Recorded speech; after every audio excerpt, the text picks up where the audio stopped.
అన్న ఏం చెప్తారు రోహింగ్యాల గురించి? రోహింగ్యాలు ఉన్నదే నిజం, అది ప్రభుత్వానికి తెలుసు, పోలీసులకు తెలుసు, ఇక్కడ ఉన్న ప్రజలందరూ తెలుసు, మీకు తెలుసు, మాకు తెలుసు. ఈ రోహింగ్యాలు పంపించాల్సిన బాధ్యత ఎవరిది? ప్రభుత్వాలది. ప్రభుత్వాలు ఎందుకు ఈ పని చేస్తలేవు? కాబట్టి ప్రభుత్వాన్ని హెచ్చరిస్తా ఉన్నాం ఈ సభ నుంచి. బిడ్డ మీరు పంపిస్తారా, మమ్మల్ని పంపించమంటారా? ఈ సభ డెడ్ లైన్ ఇది దాటినాక మీరు ఆ పని చేయకుంటే మేము ఆ పని చేస్తాం. మీరు ఎట్లయితే గుడ్ల పైన దాడి చేస్తున్న వ్యక్తులను మతి స్థిమితం లేనుగా, గుడ్ల విగ్రహాలను ధ్వంసం చేస్తున్న వారిని పిచ్చోలుగా చిత్రిస్తారు కదా. నేను చెప్తా ఉన్నాను, ఈ సభ తర్వాత మీరు ఈ ప్రయత్నం చేయకుంటే అక్రమంగా ఈ దేశంలో బంగ్లాదేశ్ రోహింగ్యాలు ఉంటున్న నిజాన్ని మీరు రూపు మాపాల. వాళ్ళని తిరిగి పంపించకుంటే నేను చెప్తా ఉన్నాను, ప్రతి గల్లీలో భాగ్యనగర్ ప్రతి గల్లీలో ఒక హిందూ మతి స్థిమితం లేని వ్యక్తులు పుడతారు, తయారవుతారు. ఆలయాల పైన దాడి చేసిన వ్యక్తులు ఎవరైనా మాకు తెలిసిన విద్యను మేము ప్రదర్శిస్తాం. ఎట్లా బైసమ్మ పోచమ్మ ముందు ఒకటే దెబ్బకు పొట్టేలు తల మొండెం వేరు చేస్తాం. అటువంటి విద్యలు కూడా మాకు తెలుసు అని మాత్రమే చెప్తా ఉన్నాం. అంటే ఎన్నో ఇటువంటి మాటలు ఎన్నో చెప్పినారు హిందువులు, ఇటువంటి సభలు ఎన్నో పెట్టిర్రు, అయినా కూడా దాడులు జరుగుతున్నాయి. హిందువుల పైన దాడులు జరుగుతున్నాయి, గుళ్ళ పైన దాడులు జరుగుతున్నాయి కదా. ఈ సభ దానికోసమే.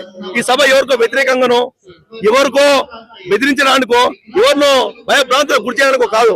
ఇది హిందువుల సభ, హిందువుల ఐక్యత కోసం పెట్టిన సభ. అంటే మేమందరం ఒకటే అని మేము చెప్తా ఉన్నాం. ఏ రాజకీయ పార్టీ అయినా, ఏ జెండా అయినా, ఏ కండు అయినా ఇక్కడికి వచ్చిన వెంటనే కాసే జెండా కిందలో పనిచేస్తాం. మేమందరం మా ధర్మం మాకు ముఖ్యం, రాజకీయాల తర్వాత. కాబట్టి తప్పకుండా ఏకమైతున్నారు. వందలాది మందిగా తరలి వస్తున్న జనాలే దానికి సాక్ష్యం. కావున ఈ హిందువుల పట్ల చులకన భావంతో వారి ఓపికను ఈరోజు చేతగాని తరంగా భావిస్తే నేను ప్రభుత్వాన్ని హెచ్చరిస్తా ఉన్నాం. మీ ప్రభుత్వానికి డెడ్ లైన్ పెట్టే రోజు కదా. ముఖ్యమంత్రి రేవంత్ రెడ్డి స్వయంగా చెప్పిండు, కాంగ్రెస్ పార్టీ అంటే ముస్లిం పార్టీ, ముస్లింలు అంటే కాంగ్రెస్ పార్టీ అని అన్నాడు కదా. Muslim is Congress, Congress is Muslim. ఈ సభ తర్వాత హిందువుల పవర్ ఎందుకు కూడా చూపిస్తాం. మీరు ముస్లింలను వంచడానికి, వాళ్ళని పంచం చేర్చుకోవడానికి మీ ఇష్టం ఉన్న స్టేట్మెంట్లు మాట్లాడుతూ ఉన్నారు. మీకు అంత ధైర్యం మేడంకి వచ్చింది.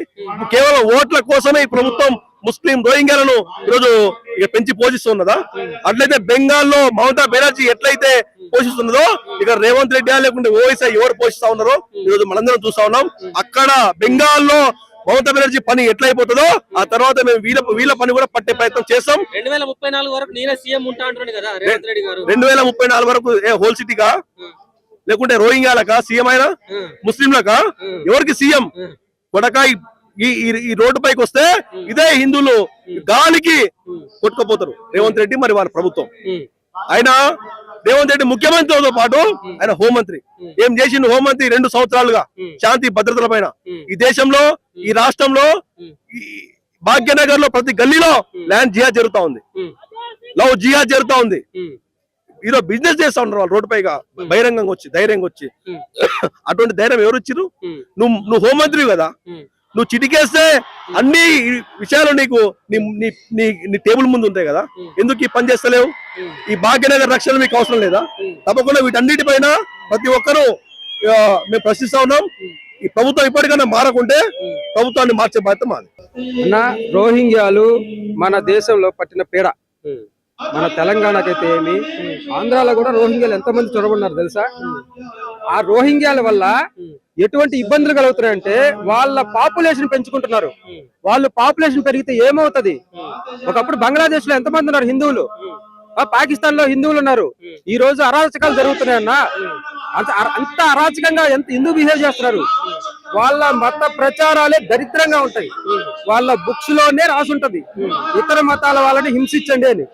ఎంత దారుణం ఉన్నా ఇది. మన భగవద్గీతలో అలాగుందా? అందరూ కలిసి బతకాలని ఉంది, అందరినీ సమానంగా చూడమని ఉంది. వాళ్ళ బుక్స్ లో ఏముంటదన్నా? ఎంత దారుణం తెలుసావి. అరే ఈ మధ్య జరగండి ఎంత మందిని కాల్చి చంపేస్తున్నారన్నా.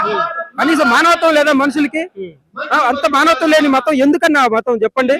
రోహింగ్యాలని దాచిపెడుతున్నారన్నా. ఎవరు అసలు రోహింగ్యాలు ఎవరు? ముస్లింస్ ఎక్కువ, అందరూ ముస్లింసే కదా. వాళ్ళందరినీ దాచిపెడుతున్నారన్నా. అంటే ఇక్కడే దేశద్రోహాలు ఉన్నారు. అర్థమైందా? మన హైదరాబాద్ లోనే రోహింగ్యాల్ని దాచిపెట్టి వాళ్ళు నటన చేస్తున్నారంటే ఇక మనం అర్థం చేసుకోవచ్చు ఎటువంటి దేశద్రోహం మన మధ్యలోనే తిరుగుతున్నారా అని. అరే హిందూ ముస్లిం బాయి బాయి అంటారు, బానే ఉంది. కానీ హిందూ ముస్లిం బాయ్ బాయ్ అని చెప్పేసి వాళ్ళు అనమను, వాళ్ళు అనరు. అంటే మనకు మాత్రమేనా? సో కాల్డ్ సెక్యులర్ గాళ్ళు చేసే ఏదో పనులు అన్నా ఇవన్నీ. ఒకప్పుడు లీడర్స్ ఉన్నారు చూసారా, కాంగ్రెస్ లీడర్స్ చేసిన పనులు ఇవన్నీ. అరే కొత్త అసలు రాజ్యాంగాన్ని పుట్టినప్పుడే రాసి పెట్టేశారన్న. రాజ్యాంగము రాశారు కదా, అంబేద్కర్ మొత్తం రాశారు కదా, దాంట్లోనే రాసి పెట్టారు. ఇవన్నీ యాడ్ చేశారు. ఏది సెక్యులరిజము, లేకపోతే హిందూ ముస్లిమ్స్ ఇలా ఉండాలి అలా ఉండాలి, లేకపోతే ఏందన్నా హిందువులకి ఒక చట్టాలు, ముస్లింస్ ఒక చట్టాలు ఏందన్నా? అసలు ఎంత దారుణం ఉన్నా ఇది. ఈ లెక్కన వాళ్ళని పాపులేషన్ పెంచడానికి తప్పించి వాళ్ళు పాపులేషన్ పెరిగితే ఏం జరుగుతాయి? అన్ని అరాచకాలే జరుగుతాయి. ఆల్రెడీ చూస్తున్నాం పక్క దేశాల్లో, అవునా కదా? మనందరం ఆల్రెడీ ఏం జరుగుతుంది పక్క దేశాల్లో చూస్తున్నాము.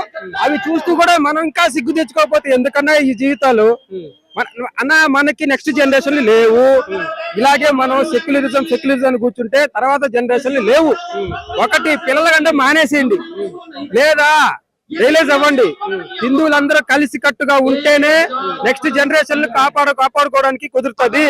లేదా అయిపోయింది జీవితాలు. ఇంకా మీరందరూ తట్టాపుట్ట సర్దుకోవచ్చు. హిందువులందరూ ఏకమైతారా? అదే అన్న, దానికోసం ఈ ప్రయత్నాలు, ఈ సభలు అన్ని. ఇప్పటి వరకు హిందువుల్లోనే రకరకాల క్యాస్ట్లు ఉన్నాయి కదన్నా, వాళ్ళకే ఉన్నాయి తగులు. ఇప్పుడు హిందువులందరూ కులాల కుంపటిలో కొట్టుకొని వస్తున్నారు కదా, హిందువుల అంటే ఒక మతం మీదకి ఏర్పడే అవకాశం ఉందా అంటున్నారు?